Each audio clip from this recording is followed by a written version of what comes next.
Ce fut un jour où la terre, le ciel et les flots s'unirent contre l'arrogance d'un empire. Une armée innombrable, des navires par centaines, avançant avec la certitude d'écraser tout sur son passage. Et pourtant, face à elle, un peuple en apparence faible, mais guidé par un chef dont la ruse allait transformer le fleuve en piège, la marée en arme et le vent en allié. Ce qui s'annonçait comme une victoire écrasante devint un désastre sans nom. Des milliers d'hommes disparurent dans les flammes et les eaux. Et en quelques heures seulement, l'histoire de tout un peuple, et peut-être même de tout un monde, changea à jamais. En l'an 938, l'histoire de l'Asie du Sud-Est se joue sur les eaux d'un fleuve. Depuis plus d'un millénaire, le peuple vietnamien vit sous l'ombre des dynasties chinoises. Officiellement, cette région appelée Diao Chau par les Chinois n'est qu'une province périphérique. Mais dans le cœur des habitants, le désir de liberté gronde depuis longtemps. Au nord, la Chine est fragmentée. Parmi les royaumes apparus après la chute des Tang, se trouve celui des Han du Sud, Nam Han, dirigé par le roi Liu Yan, l'Unième. Ambitieux et avide d'expansion, il voit dans le delta du fleuve Rouge une terre fertile, riche en ressources qu'il refuse de perdre. Pour lui, Ngo Quyen n'est qu'un rebelle qui doit être écrasé, mais ce rebelle n'est pas un chef ordinaire. Ngo Quyen, ancien gouverneur de la région d'Aishao, Tan Hoa, est un stratège brillant. Après la mort de son beau-père, le puissant Duong Jin Ngai, il prend le flambeau de la résistance. Son but est clair, libérer Jiao Chao, mettre fin à 1000 ans de domination et ouvrir une ère nouvelle. Face à lui, les Han du Sud rassemblent une armée redoutable. Selon les chroniques, le roi Liu Yan envoie son fils, le prince Liu Hongtao, Hoangtao, à la tête d'une flotte gigantesque. Plus de 20 000 à 30 000 soldats embarqués sur plusieurs centaines de navires de guerre. Leurs équipages sont aguerris, leur arsenal impressionnant. Arcs composites, arbalètes puissantes, hallebardes, épées de fer et même de la cavalerie embarquée, prête à déferler sur la terre ferme une fois le débarquement réussi. Leur force repose sur la masse et la discipline héritée des traditions militaires chinoises. En comparaison, les troupes de Ngo Quyen semblent dérisoires, à peine quelques milliers d'hommes, la plupart issus de la paysannerie locale. Leurs armes sont simples, lances en bambou, sabres, boucliers de bois. Leur flotte est petite, légère, sans commune mesure avec celle des Han du Sud. Une bataille frontale en terrain découvert signifierait une défaite certaine. Mais là où l'ennemi mise sur la puissance brute, Ngo Quyen s'appuie sur l'intelligence et la connaissance du terrain. Le fleuve Bac Giang, qui serpente entre marais et bancs de sable, devient son allié. Les eaux montent et descendent avec une violence que seuls les habitants locaux savent prévoir. Ngo Quyen conçoit alors un plan qui semble fou, mais qui pourrait inverser le cours de l'histoire. Il ordonne de préparer des centaines de pieux gigantesques, taillés dans du bois dur, ferrés de pointes de fer. De nuit, ces hommes les enfoncent dans le lit du fleuve, inclinés vers l'aval, dissimulés sous la surface à marée haute. Quand la marée monte, la rivière paraît paisible et sans danger. Mais lorsque l'eau se retire, ces pieux se dressent comme une forêt de lances, invisibles pièges, prêts à éventrer les navires ennemis. De son côté, le prince Liu Hongtao affiche une confiance sans faille. Sa flotte colossale lui semble invincible. Comment quelques milliers de paysans pourraient-ils arrêter une telle armée? Il imagine déjà son triomphe, le retour glorieux à Canton avec la tête de Ngo Quyen en trophée. Cette arrogance, ce mépris de l'ennemi, est précisément ce que le stratège vietnamien attend. Ainsi, à la veille de la confrontation, deux mondes s'opposent. D'un côté, une puissance étrangère, sûre de sa supériorité numérique et navale, alignant des dizaines de milliers de soldats et une flotte gigantesque. De l'autre, un peuple décidé à vivre libre, avec seulement quelques milliers de combattants, mais un chef dont la ruse et la vision transforment la faiblesse en arme. La scène est prête. Le fleuve Bac Giang, calme en apparence, s'apprête à devenir le théâtre d'une des batailles les plus légendaires de l'histoire du Vietnam. À l'aube, le fleuve Bakjang semble paisible. Les brumes s'élèvent des rives, masquant les eaux profondes. La marée est haute, et rien ne laisse deviner la présence des pieux mortels dissimulés sous la surface. La flotte des Han du Sud apparaît à l'horizon, des centaines de voiles blanches gonflées par le vent. Le fracas des tambours de guerre résonne, couvrant le bruit des rames. Des dizaines de milliers de soldats entonnent des chants de victoire, persuadés que la campagne sera courte. En tête de la flotte, le prince Liu Hongkao contemple le fleuve avec arrogance. Il ne voit dans ces terres qu'un champ de bataille secondaire, un obstacle éphémère.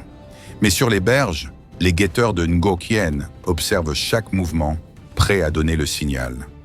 Soudain, de petites embarcations vietnamiennes surgissent et lancent des attaques rapides.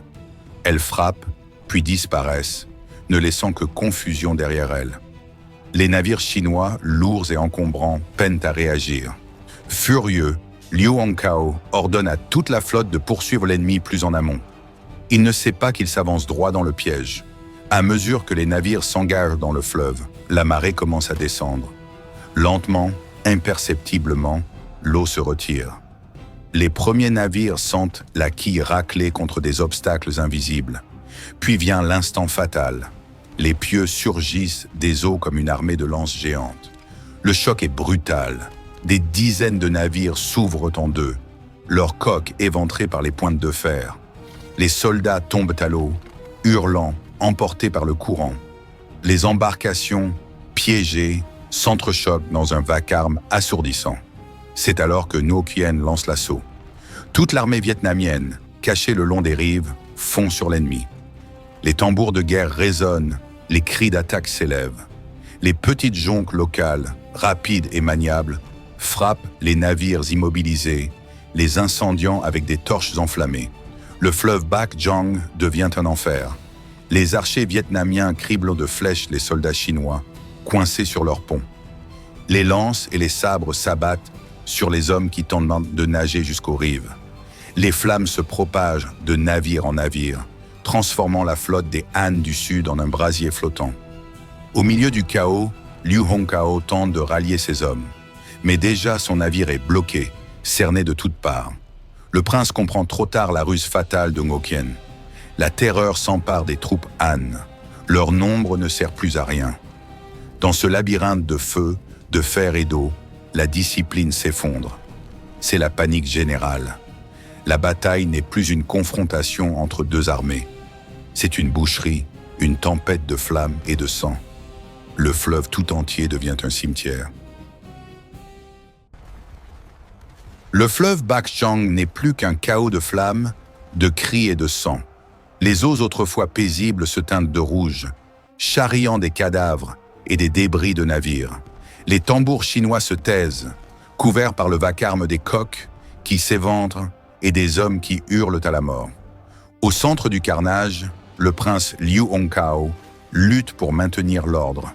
Debout sur la proue de son navire, il crie des ordres désespérés, mais sa voix se perd dans la tempête.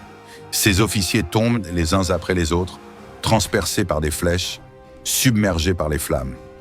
Soudain, une gerbe de feu atteint son propre navire. Les flammes lèchent les voiles, la chaleur est insoutenable. Le bateau, déjà enfoncé dans les pieux acérés, penche dangereusement. Le prince comprend. La peur qu'il méprisait quelques heures plus tôt l'envahit maintenant. Mais il est trop tard. Dans un fracas, la coque se déchire. Liu Hongkao disparaît, englouti par les eaux, emportant avec lui l'orgueil de son armée. Lorsque la nouvelle de sa mort se répand, c'est la débandade. La discipline des Han du Sud s'effondre totalement.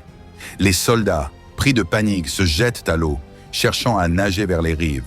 Mais les flèches vietnamiennes les fauchent sans pitié. Ceux qui restent sur les navires sont piégés entre le feu et le fer. Ngo Quien, observant depuis sa barque de commandement, sait que l'instant décisif est arrivé.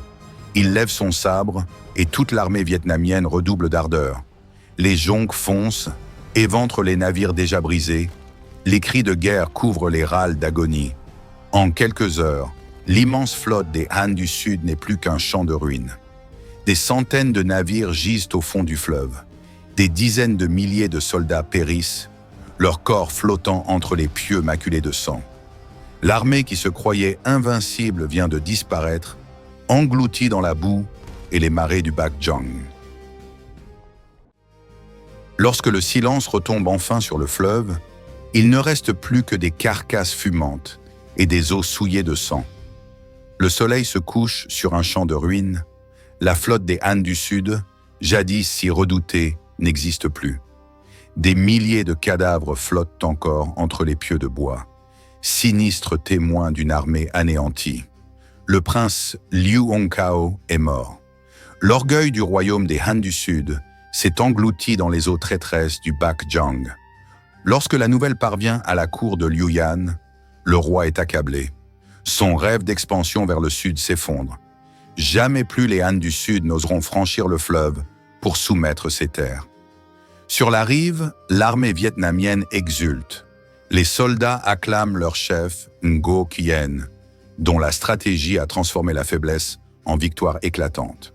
Dans le cœur des combattants, un sentiment nouveau naît, l'assurance que leur destin n'est plus d'être soumis, mais de marcher libre. Car cette bataille n'est pas une victoire ordinaire. Elle marque la fin de plus de 1000 ans de domination étrangère. Pour la première fois depuis des siècles, le peuple de Jiao Chao brise ses chaînes. Ngo Quyen ne devient pas seulement un général victorieux, il devient le fondateur d'un nouvel ordre, celui d'un royaume indépendant. Le fleuve Bac Jang, théâtre de tant de sang et de sacrifices, entre alors dans la légende. Il symbolise la ruse, le courage et la détermination d'un peuple refusant de plier face à un ennemi plus fort. Ainsi, en cette année 938, sur ces eaux tourmentées, s'ouvre un nouveau chapitre de l'histoire vietnamienne, celui de l'indépendance. Et le nom de Ngo Quyen résonne à jamais comme celui du héros qui fit renaître la liberté.